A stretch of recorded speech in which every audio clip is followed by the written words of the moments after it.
इंद्र का बेटा जयंत सत्ता के मद में चूर, और सत्ता व्यक्ति को विवेक शून्य और मंदमस्त कर देती है। सत्ता चाहे देवता के हाथ में हो चाहे दानव के हाथ में हो, सत्ता का ये गुण और स्वभाव होता है कि व्यक्ति को उद्दंड करती है, उच्छृंखल करती है, अहंकारी बनाती है, मदमस्त करती है।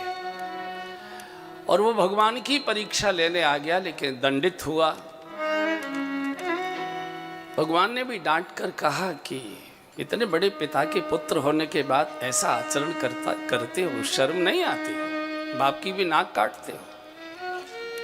यहाँ से भगवान ने जानकी जी को, लक्ष्मण जी को कहा कि लखन भैया, यहाँ सब लोग हमको पहचानने भी लगे हैं, लोगों का आना जाना चित्रकूट में बहुत हो गया है, लीला खुल सकती है, मुश्किल होगी, अब चलो। और दूसरे, अब रावण की भी आयु केवल 1 वर्ष शेष बची है, और हमारे भी 14 वर्ष में 13 वर्ष चित्रकूट में पूरे हो चुके हैं। अब 1 ही वर्ष हमारे भी पास है, इसलिए अब लीला को समापन की ओर ले चले। भगवान 13 वर्ष चित्रकूट में रहे, आप कल्पना करिए, 13 वर्ष। इतना भगवान को प्रिय लगा है चित्रकूट। यहाँ से आगे चले, कोल भील बहुत रोते हैं, नहीं प्रभु आप आए थे तो हमारे जीवन में प्रकाश हुआ था, चेतना आई थी, हम भी मनुष्य जैसा जीवन जीने लगे थे, आप छोड़कर चले जाएंगे, फिर हम वैसे के वैसे वनवासी, गिरवासी, उद्दंड, उच्छृंखल, असभ्य ऐसे फिर हो जाएंगे। भगवान ने कहा नहीं, मेरी चेतना हमेशा यहाँ निवास करेगी, मैं केवल शरीर से जा रहा हूँ, मेरी चेतना। और आज भी बाबूजी के साथ, सुभाष जी के साथ हम लोग चित्रकूट कथा में रहे हैं। आप पैदल निकलिए उसमें, चित्रकूट के वनांचल में, आज भी वहाँ कोई आधुनिकता नहीं आई है, बिल्कुल वैसा का वैसा। हमारा वृंदावन आधुनिक हो गया है, ब्रज आधुनिक हो गया है, लेकिन चित्रकूट अभी वैसा का वैसा ही है। अच्छा, बाबूजी का भी शुभागमन शामली से, बाबूजी का भी शुभागमन, बहुत बहुत स्वागत सत्कार। तो आपको ऐसा लगेगा कि इधर से भगवान आते हुए दिखाई दे जाएंगे, इधर से भगवान आते हुए दिखाई, बिल्कुल वैसा जैसा त्रेता में रहा होगा, बिल्कुल वैसा का वैसा ही है। यहाँ से आगे बढ़े भगवान अत्रि और अनुसुईया की तपस्थली, उनके आश्रम में गए। अत्रि के आश्रम प्रभु जब गए होंगे, बूढ़े दंपति बहुत स्वागत किया है। अत्रि माने जो त्रिगुणातीत हैं, जो सत्वगुण, रजोगुण, तमोगुण से ऊपर उठ चुके हैं, अत्रि है। और अनुसूया माने जिनमें किसी प्रकार की भी असूया न हो, उसको अनुसूया कहते। एक होती ईर्ष्या, ईर्ष्या होती है वैभव को देखकर जो जलन होती है, उसको ईर्ष्या कहते हैं। असूया कहते हैं कि कुछ भी दिखाई नहीं दे रहा है तो भी आप किसी के प्रति जलन का भाव लिए बैठे हैं, उसको असूया कहते हैं। ये अनुसूया है। और अत्रि जो त्रिगुणातीत है और जो असूया अनुसूया है, उनका दर्शन करने भगवान स्वयं चलकर द्वार पर आए। इनकी कथा आपने सुनी होगी, महापुरुष लोग सुनाते हैं, बड़ी मार्मिक कथा है। अत्रि ऋषि का नियम था कि वो निर्जला एकादशी व्रत करते थे, और एकादशी के दिन चित्रकूट से पैदल चलकर प्रयाग गंगा स्नान करने आते थे, फिर वापस लौटकर फिर फलाहार आदि करते थे। जब अत्रि ऋषि वृद्ध हो गए तो अनुसूया जी ने गंगा जी से प्रार्थना की, माँ आप सबकी मनोकामनाएं पूर्ण करती हो, मेरी भी एक छोटी सी मनोकामना पूर्ण करें। मेरे पतिदेव का नियम है कि प्रति एकादशी निर्जला व्रत रखते हैं, और आपका स्नान जब तक नहीं कर लेते प्रयाग जाकर, तब तक फलाहार करते नहीं। अब इनकी शारीरिक स्थिति अवस्था ऐसी नहीं है कि पैदल जा सकें और आ सकें, तो मेरी प्रार्थना है कि आप इन पर कृपा करने के लिए चित्रकूट में प्रकट हो जाइए। तो अनुसूया जी की प्रार्थना पर गंगा जी की एक धारा मंदाकिनी के नाम से चित्रकूट में प्रकट हुई है। सुरसरी धार नाम मंदाकिनी, गंगा जी की ही धारा है मंदाकिनी, उतनी ही पवित्र है, उनका भी जल सड़ता नहीं, इतनी तपस्विनी। और अनुसुईया जी ने ब्रह्मा विष्णु महेश तीनों को बालक बनाकर गोद में खिला लिया था। ये भी कथा आपने सुनी होगी। नारद जी को आप जानते हो लगाने बिठाने की बहुत आदत होती है। तो एक बार घूमते घूमते देवलोक चले गए। संयोग से तीनों देवियां एक ही जगह बैठी बातें कर रही थी, ब्रह्माणी, रुद्राणी, लक्ष्मी जी, यानी सरस्वती जी, लक्ष्मी जी और पार्वती जी तीनों। तो नारद जी ने फुर्री लगा दी। अरे बोली बड़ी पतिव्रता पतिव्रता बनते हो, काय की पतिव्रता? पातिव्रत का तेज तो आज चित्रकूट में छाया हुआ है, पूरे भूमंडल में सूर्य का प्रकाश नहीं है। अनुसुईया जी की तपस्या के तेज और उनके पातिव्रत के प्रकाश। माताओं में, मुजफ्फरनगर में तो ऐसा नहीं है, लेकिन माताओं में सामान्यतः ईर्ष्या बहुत होती है। यहाँ की बात नहीं कर रहा हूँ, यहाँ तो गुड़ खाते हैं, सब मीठे मीठे हैं। यहाँ के वातावरण में मिठास है। वो किसी और की प्रशंसा स्वीकार नहीं करती हैं, बहुत मुश्किल पड़ती है। और उनके पातिव्रत को कोई भंग नहीं कर सकता। ऐसा सूर्य लगाकर चले गए नारद जी। तो तीनों अपने अपने घरों को गई। तो तीनों के पति आए अपने अपने ऑफिस से। तो सब तीनों मटकी रूठी बैठी थी, बातें ना करी। क्या बात है बताओ? तो बोले अरे बोलो ना, क्या बात है? कोई इच्छा हो, कोई मांग हो, हम तो इसी के लिए जन्मे हैं, आपकी इच्छाएं मांग पूरी करने के लिए। बोले जो हम कहेंगे वो करना पड़ेगा। अरे बताइए ना, देव योनि तो भोग योनि, और भोगी तो स्त्री के आधीन नहीं रहता, बताओ क्या चाहिए? बोले हमने सुना है कि पृथ्वी लोक में कोई अनुसुईया नाम की तपस्विनी है, पतिव्रता है, उसका पातिव्रत भंग करो।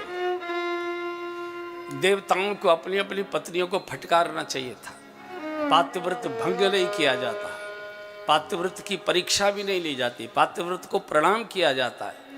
लेकिन चूंकि देव योनि भोग योनि मानी गई, और भोगी हमेशा स्त्री के अधीन रहता है, और ऐसा व्यक्ति स्त्री के गलत बात का विरोध नहीं कर पाता। दशरथ जी वो पाप भोग चुके हैं, कैकेयी का विरोध नहीं कर पाए थे, राम का वनवास करा दिया कैकेयी ने। तो देवताओं ने इसमें क्या है, अभी लीजिए। और ये तीनों देवता ब्रह्मा जी, भगवान विष्णु और शंकर जी आ गए चित्रकूट। माँ भिक्षांड देई, माँ भिक्षांड देई, ब्राह्मण का वेश बनाकर आ गए। तो अंदर से फलाहार लेकर आई अनुसुईया जी, बूढ़ी माँ थी। तो बोले ऐसे भिक्षा नहीं लेंगे। क्या भिक्षा लोगे? बोले दूध भिक्षा लेंगे, और वो भी आपका दूध पिएंगे। मेरा दूध? हाँ। अनुसुईया जी ने नेत्र बंद करके ध्यान से देखा, ये कौन आ गया मेरा दूध पीने वाला? ओ त्रिदेव। बोले ठीक, प्रतीक्षा करो 2 मिनट। अंदर गई, गंगाजल अभिमंत्रित किया, तीनों पर छिड़क दिया, और 3-3 महीने के बच्चे बना लिए और गोद में लगा दिया। बोले ले पियो दूध, कितना पियोगे? 3-3 महीने के बच्चे। अब दूध पिला दें। अब उस समय कोई टीटी और स्वास्थ्य की बनियान और कच्छे तो चले नहीं थे, तो जंगल में कपड़े कहाँ से लाए? तो तीनों को नंगे धड़ंग डाल दें। बाहर बट वृक्ष था, उस पर रस्सी से एक पालना बनवा दिया, और उसमें इनको दूध पिलाए और उसमें लिटा दे। अब शंकर जी को तो नंगे धड़ंग रहने की आदत है, इनको तो मस्त रहते थे। ब्रह्मा जी और विष्णु भगवान ये बड़े शर्माए। आके थे ये 3 महीने के बालक, लेकिन इनको ज्ञान तो था कि मैं ये हूँ, मैं ये हूँ। अब बड़े शर्माए, बड़ी मुश्किल हो गई। शंकर जी मस्त रहे। 1 वर्ष बीत गया, तीनों के पति आए नहीं, तो खलबली मच गई। एक दूसरे को फोन ऑन होने लगे। तुम्हारे बोले हमारी भी गायब है, बोले तुम्हारे बोले हमारी भी गायब है। नारद जी को बुलाया गया, नारद जी आए, क्या बात है? बोले हमारे तीनों पति गायब हैं, 1 साल हो गई, पता करो। बोले चली जाओ चित्रकूट में, अनुसुईया जी क्या मिल जाएंगे आपको। तो तीनों देवियां आई। अच्छा, वो पालने में तीनों लेटे हुए थे। शंकर जी तो मस्त रहते थे, इनको तो कोई शर्म लिहाज होता नहीं था, चूंकि तो हमेशा नग्न ही रहते हैं, दिगंबर रहते हैं। तो जैसे ही छम छम छम छम की आवाज आई, तो ब्रह्मा जी ने देखा, विष्णु भगवान ने देखा, कष्ट तीनों की देवी आ रही हैं, अब कहाँ जाए, क्या करे? तो एक दूसरे की पीठ में सिर छुपाने को घुस गए, उसमें उल्टे हो गए, एकदम उल्टे। शंकर जी बड़े मस्त उल्टे हो ऐसे पड़े हुए तीनों। आकर तीनों देवियों ने अनुसुईया जी से प्रार्थना की, माँ हमारा अपराध हो गया, हमको क्षमा करिए। हमने सुना है कि आपके हमारे पति आपके यहाँ हैं, हमारे पति हमको वापस कर दीजिए। अच्छा, तुम्हारे पति हैं वो? हाँ, ऐसा करो, पालने में पड़े, अपने अपने छांट के ले जाओ जिसके वो। अब पर पुरुष का चिंतन ही पातिव्रत को भंग करता है। स्पर्श तो बहुत बड़ा पाप माना गया है। अब तीनों उल्टे पड़े हुए थे। अब पीठ से कैसे पहचाने? जब तक नाक होठ न दिखाई दे तब तक पीठ से कैसे पहचाने? पार्वती जी को डर लगता है कहीं भगवान विष्णु पर हाथ न पड़ जाए, लक्ष्मी जी को डर लगता है कहीं ब्रह्मा जी पर हाथ न पड़ जाए, सरस्वती को लगता है कहीं शंकर जी पर हाथ न पड़ जाए। और परपुरुष का स्पर्श तो बहुत ही खतरनाक होता है। बहुत रोई, बहुत रोई, बहुत। माँ हमको क्षमा कर दो, हम क्षमा मांगती है आपसे, ये अपराध हमको क्षमा कर दो। अंदर गई, जल अभिमंत्रित किया, तीनों पर छिड़का, तीनों को प्रकट किया और हिदायत देकर का खबरदार कभी भविष्य में किसी पतिव्रता के पातिव्रत की परीक्षा लेने की हिम्मत की तो पातिव्रत प्रणाम किया जाता है, पातिव्रत की पूजा की जाती है, आदर किया जाता है, परीक्षा नहीं ली जाती। और उसी के परिणाम स्वरूप तीनों का एक सम्मिलित अवतार हुआ है दत्तात्रेय के नाम से, जो दक्षिण भारत में हुआ। वो तीनों देवताओं का ये सामूहिक अवतार था। इतने तपस्विनी का दर्शन करने भगवान स्वयं चलकर अत्रि ऋषि के आश्रम में गए हैं। भगवान ने अत्रि ऋषि को प्रणाम किया और कहा, जानकी जी अंदर माँ है, माँ को प्रणाम करो, आशीर्वाद लेकर आओ।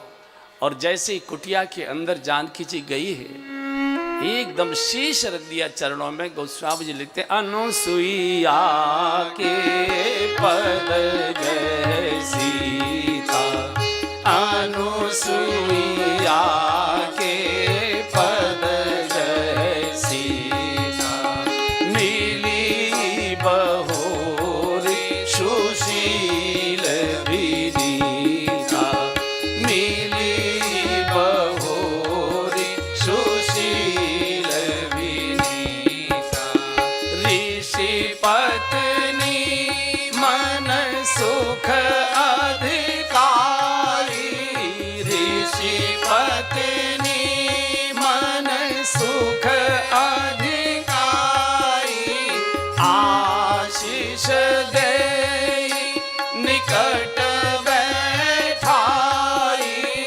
आशीष दे निकट बैठाई, दिव्य बसन भूषण पहिराए, दिव्य बसन भूषण पहिराए, जे नित नूतन अमल सुहाए, जे नित नूतन अमल सुहाए, आगी अनुसुईया के पद गए सीता, अनुसुईया के पद गए सीता। बूढ़ी माँ के चरण कैसे स्पर्श करने चाहिए सीता जी सिखा कर गई है। अनुसुईया के पद गए सीता, ऐसे बूढ़े शरीर में क्या होता है, बुढ़ापे में 60-65 वर्ष की आयु के ऊपर पिंडलियों में हड़कल होने लगते। एक होता है दर्द, एक होती है हड़कल, थकान जैसी हड़कल। तो उन पिंडलियों को ऐसे ऐसे दबाइए तो बड़ा उसको राहत मिलती है। जैसे बहू है, नई बहू आती है तो ऐसे ऐसे दबाती है, कोमल हाथ होते हैं बहू रानी के, तो बुढ़िया के मन में से आज वहीं से आशीर्वाद निकलता है, दूधो नहाओ पूतो फलो सदा सुहागिन। आजकल तो प्रणाम और बाप रे, ऐसा लगता है पेट में सिर मारेंगे क्या एकदम, है ना। आपने देखा होगा आज का प्रणाम करने का जो तरीका है वो एकदम ऐसे सिर से झुकते हैं, ऐसा लगता है कि पेट में सिर लगा क्या, लगा। हमेशा आशीर्वाद मांगे नहीं जाते, आशीर्वाद बटोरे जाते हैं। और 3 ही फैक्ट्रियां हैं आशीर्वाद की, 3 ही गंगा हैं आशीर्वाद, चौथी है ही नहीं। माँ के चरणों से आशीर्वाद निकलता है, पिताजी के चरणों से आशीर्वाद निकलता है और गुरु के चरणों से आशीर्वाद निकलता है। बाकी किसी से मांगने की आवश्यकता ही नहीं है। भिखारी मत बनिए।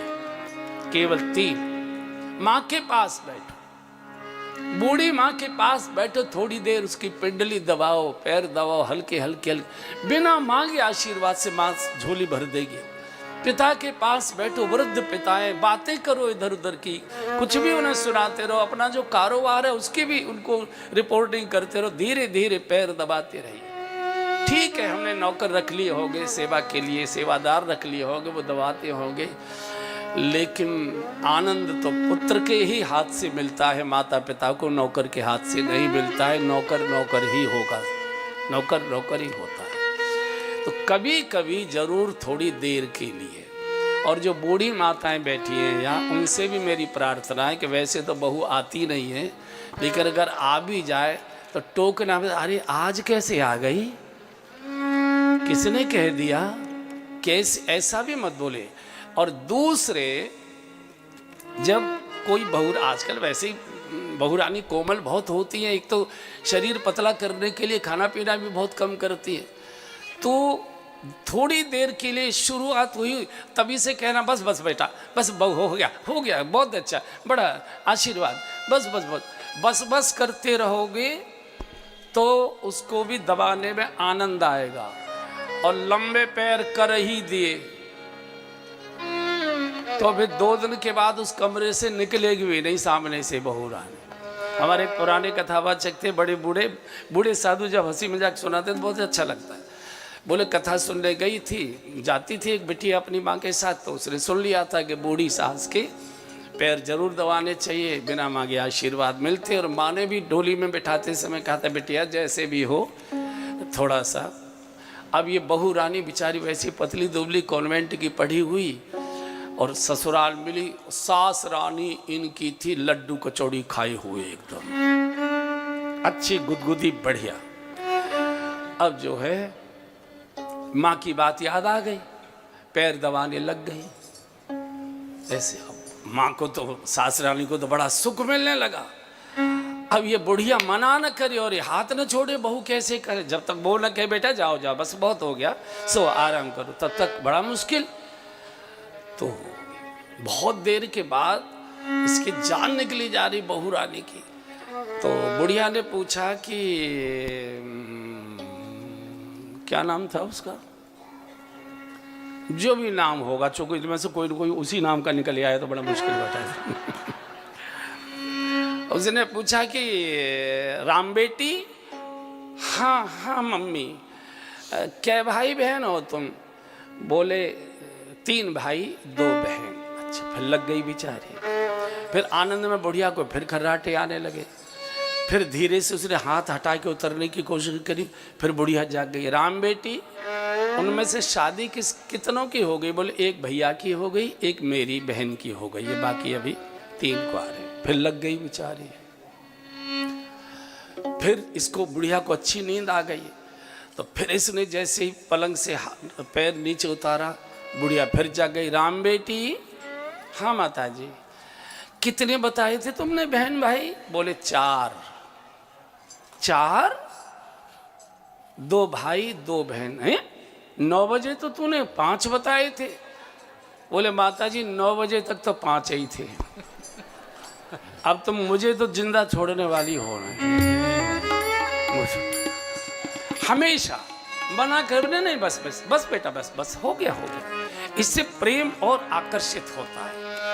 तो अनुसुईया के फल गए सीता, अनुसुईया के फल गए सीता, मेरी बहू रे सुशील विनीता, मेरी बहू रे सुशील।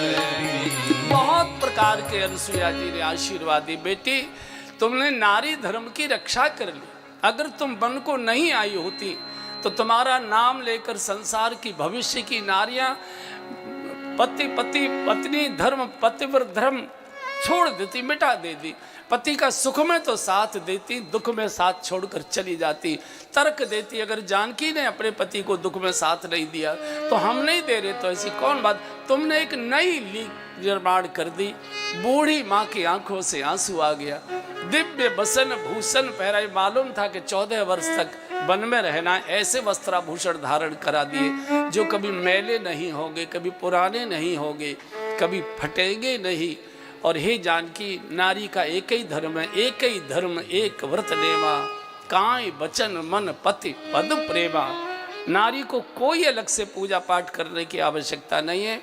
नारी का असली देवता पति ही होता है। अपने आचरण से, अपने व्यवहार से, अपनी सेवा से, अपनी मधुर मुस्कान से, मधुर वाणी से पति को सुख मिल रहा है तो सारे आशीर्वाद अपने आप आते हैं।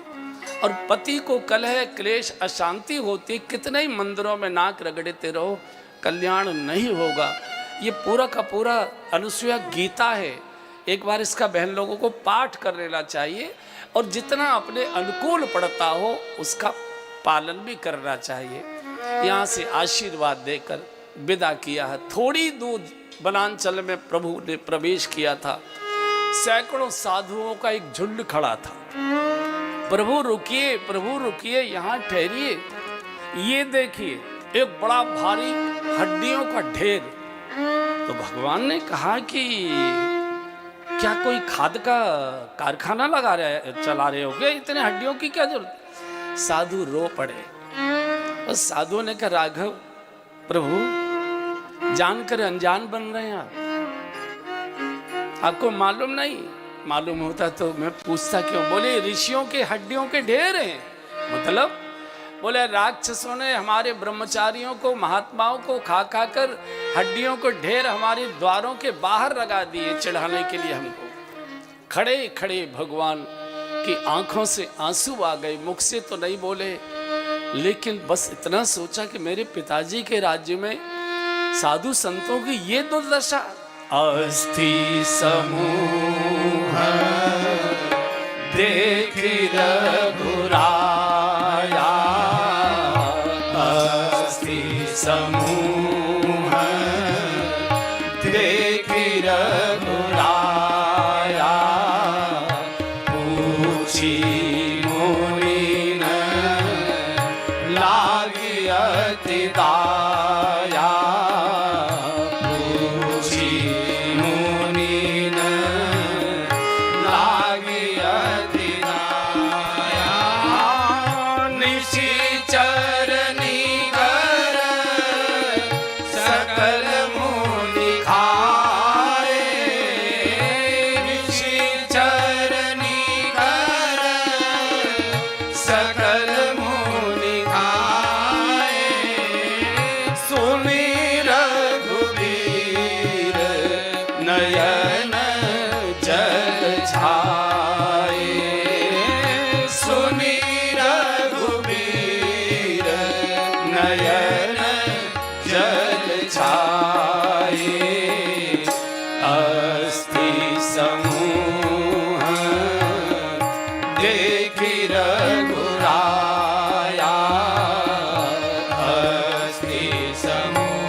मेरे पिता के राज्य में संतों की, महात्माओं की ये दुर्दशा के खा खा कर साधुओं के हड्डियों को ढेर लगा दिए। भगवान ने उसी समय अपने अवतार के उद्देश्य को घोषित कर दिया। घबराइए मत, अब डरिए मत। मैं प्रतिज्ञा करता हूं, निश्चरहीन करो मई, भुज उठाए प्रणकीन, सकल मुनन के आश्रमन जाए जाए सुख दीन। अब मेरे पास आने की आवश्यकता नहीं। अब मैं एक एक कुटिया कुटिया, एक एक द्वारे, एक एक आश्रम जाऊंगा, सबको सुरक्षा सांत्वना प्रदान करूंगा। और जब तक इस पृथ्वी से एक एक राक्षस का विनाश नहीं कर देता, लीला पूर्ण नहीं करूंगा, अवध वापस नहीं जाऊंगा। भगवान ने अपने अवतार के उद्देश्य को घोषित कर दिया। और मैंने पहले दिन, 2 दिन पहले की चर्चा में, शादी के समय की चर्चा में बताया था कि जब विश्वामित्र जी आए थे, राजन हमारी रक्षा करो, असुर समूह सतावहि मोई।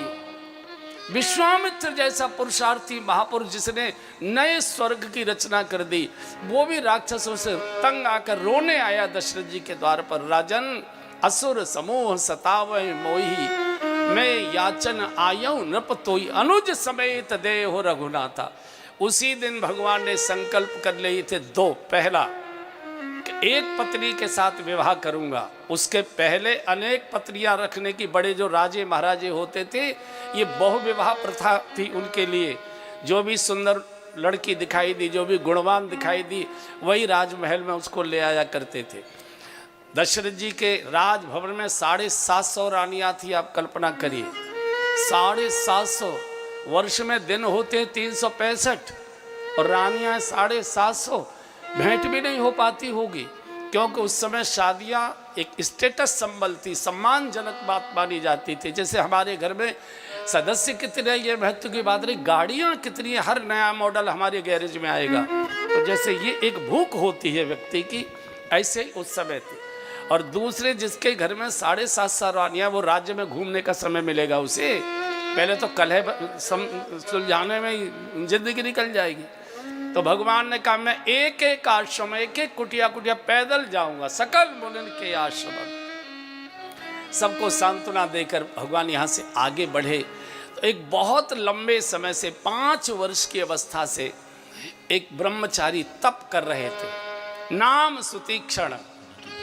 ऋषि अगस्त कर शिष्य सुजाना, अगस्त ऋषि के शिष्य थे। इनकी भी कथा बड़ी मार्मिक है। छोटे पल में पिताजी ने अगस्त ऋषि को भेंट कर दिया था। अगस्त ऋषि का आश्रम दंडकारण्य में गोदावरी नदी के किनारे था, वहाँ रहते थे। 5 वर्ष की अवस्था, विरक्त सारा समान वो था, सेवा करते थे। सालिग्राम की सेवा पूजा होती थी। चूँकि ठाकुर जी को रखेंगे तो उनके लिए राग भोग चाहिए, और जंगल में तो राग भोग होगा नहीं, जैसा तैसा कंदमूल ये वो उसी से काम चलेगा। तो सालिग्राम के साथ बड़ी सुविधा है, उनके साथ किसी कर्मकांड की जरूरत नहीं। धो के पी लो और दिखा के खा लो, हमारे साधुओं की कहनावत है। उनको स्नान कराओ तो पी लो वो चरणामृत, और दिखा के खा लो, कोई थाल लगाने की ज़रूरत नहीं। बाकी मूर्ति रखेंगे तो पूरा का पूरा विधि विधान से भोग लगाना पड़ेगा। तो ये सेवा थी। एक बार अगस्त जी को कहीं जाना था 2-3 दिन के लिए, तो कहा सुतीक्षण हमको 2-3 दिन के लिए जाना, एक संत सम्मेलन है, तो तुम जरा सालिग्राम जी को गोदावरी स्नान करा के और सिंहासन पर पधरा देना, चंदन चढ़ा देना, तुलसा दल, बाकी पूजा पाठ मैं कर लूँगा वहाँ। ठीक है गुरु जी जाओ। अच्छा, बच्चों को ठाकुर जी की सेवा पूजा करने का बड़ा शौक होता है। छोटे छोटे बच्चे अपनी दादी माँ के पास बैठ जाते हैं ना, वो भी कहते हैं मेरी भी भगवान बना दो, मेरी भी भगवान मुझे दे दो, मैं भी करूँगा, मैं भी। ऐसे बच्चों को थोड़ा शौक होता है। भादों का महीना था, गोदावरी में भयंकर बाढ़ थी, जामुन पकी हुई थी काली काली। बालक सालिग्राम जी को लेकर स्नान कराने गोदावरी गए तो जामुन देखी तो मुंह में पानी आ गया। जामुन देखते ही वैसे ही मुंह ललचा जाता है। हम लोगों ने भी शैतानी की है। हम छोटे थे, होंगे मुश्किल से 6-7 साल के, 7-8 साल के होंगे। 3-4 लड़के थे हमारे गांव में, कथा वाले पंडित जी आते थे, मोटे अच्छे गुदगुदे थे, एक मुंह में दांत नहीं था। अच्छा, पंडित जी अगर पेट वाले होते हैं ना तो बहुत अच्छे लगते हैं, एकदम ऐसा बड़ा गुदगुदे से। सूखा सर्रा पंडित अच्छा नहीं लगता, थोड़ा गुदगुदा अच्छा लगता। तो बहुत बढ़िया वो बाजा बजाते थे, एक ढोलक वाला टाई टाई टाई टाई बोलता था, इतना बढ़िया, एक मुंह में दांत नहीं। तो हम शैतान लड़के 3-4 नींबू लाते थे, काट के नींबू, और जैसे वो ऐसे गाते थे तो उनको दिखा के नींबू चूसते थे और खट्टा मुंह बनाते थे। उनके मुंह में पानी भर जाता था एकदम, और वो गा ही नहीं सकते थे। फिर उन्होंने 2-3 दिन के बाद हम लोगों को पिटाई करके भगवा दिया कि इनको हटाओ यहाँ से ऐसे। तो नींबू हुआ, ये जामुन हुई, देखते ही मुंह में पानी आ जाता है। तो बालक का मन आ गया, अब जामुन के पेड़ पर, इतना बड़ा मोटा पेड़ होता है जामुन का, चढ़े कैसे। तो सोचा कि सालिग्राम किस काम आएंगे, पत्थर की भटिया तो दे मारी। अब भगवान से कोई बालक मांगे तो 4 की जगह 40 जामुन गिरे, पकी पकी जामुन खाई। का करे, गुरुजी को लेकर जाऊंगा, गुरुजी कितने प्रसन्न हो जाएंगे। अब भगवान की भी लीला करने की इच्छा हो गई। इस बार गुरुजी के नाम से जो सालिग्राम जी को मारा जामुन के गुच्छे में, जामुन के गुच्छे में तो लगाने सीधे गोदावरी जी में चले। इन्होंने सोचा कि शायद नहाने के लिए छलांग लगाई होगी। अब किनारे बैठे, बहुत देर हो गई, बोलने लगे, अरे भगवान जल्दी आओ, मुझे कुछ और भी करना है, गुरुजी डांटेंगे। अब भगवान हो तो आए। बड़ी मुश्किल। अब तो सोचा पिटाई भी होगी और आश्रम से निकाल भी दे जाएंगे। लेकिन बच्चे की बुद्धि बहुत तीक्ष्ण होती है और इसका नाम तो सुतीक्ष्ण है, इसका नाम तो सुतीक्ष्ण है। इसने सोचा कि जामुन भी काली और सालिग्राम जी काले। तो एक मोटी सी जामुन ली, गोदावरी में डुबोई और लाकर रख दी सिंहासन पर, खूब तुलसा दल चढ़ा दिया। आए गुरुजी शाम को, सुतीक्ष्ण, हाँ गुरुजी, ठाकुर जी की सेवा पूजा, अरे बहुत अच्छी की, बहुत आनंद। अगले दिन सवेरे स्नान कराने अगस्त ऋषि सालिग्राम जी को लेकर गए और जैसे डुबकी लगाई और चंदन रगड़ा तो गुठली अलग और गूदा अलग। बड़ी मुश्किल। अब तो बुलाए, ऐसे हाँ गुरु जी, क्या बात है? बोले सालिग्राम जी कहाँ गए? मैंने तो यहीं पधराए थे, कहीं खेलने चले। बट कहाँ गए जल्दी बता। बोले मैंने तो यहीं रखे थे, यहीं पधराए थे, मुझे क्या। अच्छा, अगर यहाँ पधराए तो गल कैसे गए? ये तो गुठली गूदा अलग अलग हो गया, गल कैसे गए? और जैसे ही पूछा गल कैसे गए, छोटा बालक रोकर बोला, गुरुजी मैं क्या करूं, पुन पुन चंदन पुन पुन पाली, ठाकुर जी गल गए तो हम कहा जाने, जब रोज रोज नहलाओगे, रोज रोज चंदन लगाओ। अगस्त जी ने कहा खबरदार, निकल आश्रम से, सालिग्राम जी को लेके ही लौटना। 5 वर्ष का बालक गुरु आज्ञा को शिरोधार करके निकल गया और संकल्प कर लिया, अब पत्थर के भगवान नहीं, साक्षात को ही लेकर आऊंगा। बैठ गया तपस्या करने। और जब भगवान आए हैं, सुतीक्षा चुप प्रतीक्षा कर रहा था, और भगवान प्रतीक्षा को ही आदर देते हैं। मैंने कई बार कहा है कि भगवान की प्रतीक्षा ही भजन होता। और कुछ प्रतीक्षा माने किसी के लिए बैठना, किसी लिए खड़े रहना, किसी के लिए जागना, किसी के लिए करवट बदलना, किसी के लिए रोना, सुबकना, बेचैन होना, ये सब प्रतीक्षा में आता है। आज जब भगवान आए हैं सुतीक्षण के सामने, तो सुतीक्षण ने कहा प्रभु मेरे ऊपर तो आप कृपा कर दिया आपने, लेकिन थोड़ी दूर इसी वन में मेरे गुरुजी निवास करते हैं, आप कृपा करके उनके पास तक भी चलिए। भगवान मुस्करा रहे, लखन देखे बालक कितना होशियार है। और आगे आगे सुतीक्षण, पीछे पीछे भगवान राम, जानकी जी, लक्ष्मण जी। जैसे ही अगस्त ऋषि का आश्रम आया, द्वार पर भगवान को रोक दिया, प्रभु 1 मिनट रुक जाइए, मैं जरा गुरुजी को सूचना दे दूं, नहीं नाराज हो जाएंगे कि मुझे पहले से क्यों नहीं तूने बताया। भगवान मुस्करा रहे हैं, लक्ष्मण जी को देख देख कर, जानकी जी को देख देख। अंदर 20 वर्षों के बाद, 5 वर्ष की अवस्था थी जब निकला था, आज लगभग 22-24 साल की उम्र हो गई, युवक हो गया ये ऋषि। और जैसे जाकर उसने प्रणाम किया, अगस्त ऋषि बोले सुतीक्षण तुम कैसे आ गए? सुतीक्षण ने कहा गुरुजी अकेला नहीं आया हूं। बोले तो? बोले नाथ को कुमारा, नाथ को धीश कुमारा, आए मिलन जगत आधारा, आए मिलन जगत आधारा।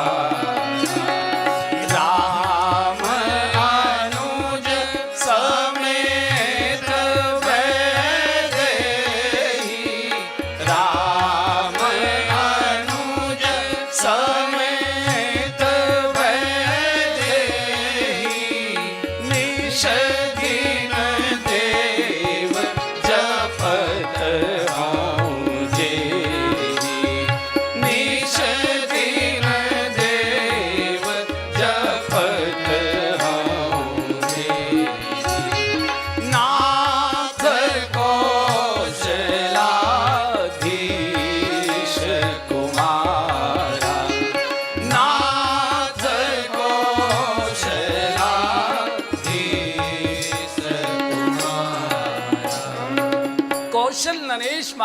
दशरथ के पुत्र प्रभु श्री राम अपने अनुज लखन छोटे भैया के साथ धर्म पत्नी जानकी जी के साथ पधारे, द्वार पर खड़े हैं। अगस्त ऋषि दौड़ कर गए हैं, प्रभु को साष्टांग प्रणाम किया है। आज भगवान इतने प्रिय नहीं लगे जितना सुतीक्षण प्रिय लगा है। नियम यह है कि गुरु की कृपा से शिष्य को भगवत प्राप्ति हुआ करती है। आज शिष्य की कृपा से गुरु को भगवत प्राप्ति हो रही है। क्या अलौकिक शिष्य होगा। कई बार पिता के बड़प्पन से बेटे को सम्मान मिलता है। कोई कोई पुत्र ऐसे यशस्वी होते हैं कि बिना पढ़े लिखे अशिक्षित पिता को भी सिंहासन पर बिठा देते, सम्मान के सबसे ऊंचे आसन पर ले जाया करते हैं। कई बार सिद्ध गुरुओं की कृपा से शिष्य का विकास होता है। कई बार सद्गुणी शिष्य के परिश्रम, पुरुषार्थ और सानिध्य से एक गुरु को भी सम्मान और यश मिल जाया करता है। उनमें से सुतीक्षण भगवान का स्वागत सत्कार हुआ। भगवान का ईश्वर, आपको मालूम है हम क्यों आए हैं, घूमने नहीं आए, हम उद्देश्य के लिए आए हैं। अब हमको बताइए कि राक्षसों का कैसे संहार किया जा सकता है, इस पृथ्वी को राक्षस विहीन कैसे किया जा सकता है। इस बल यात्रा में अपने जीवन काल में भगवान ने 3 ऋषियों से 3 जानकारियां ली हैं। भरद्वाज ऋषि से पूछा था कि हम किस मार्ग से जाएं, कहिए नाथ हम के ही मग जाएं। भरद्वाज जी से मार्ग इसलिए पूछा कि भरद्वाज जी संगम के किनारे पर निवास करते हैं। संगम यानी गंगा यमुना सरस्वती का मिलन केंद्र। गंगा ज्ञान की प्रतीक है, गंगा भक्ति की प्रतीक है, सरस्वती ज्ञान की प्रतीक है, यमुना जी कर्म की प्रतीक है। जो समन्वय के केंद्र पर बैठा, संपूर्ण विचारधाराओं का जो सम्मान आदर करता हो।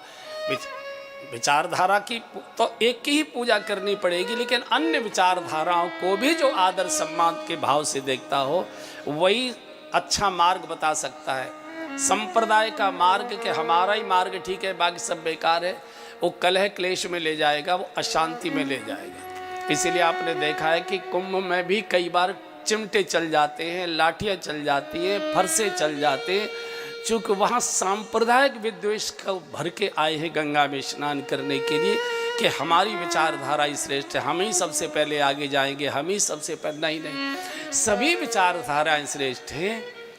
शुक्रताल जाना है, चाहे भोपाल रोड से चले जाओ, चाहे इधर से चले जाओ, चाहे खतौली की ओर से आ जाओ, कहीं से आ जाइए, जाना गंगा जी में ही है, नहाना सबको गंगा जी।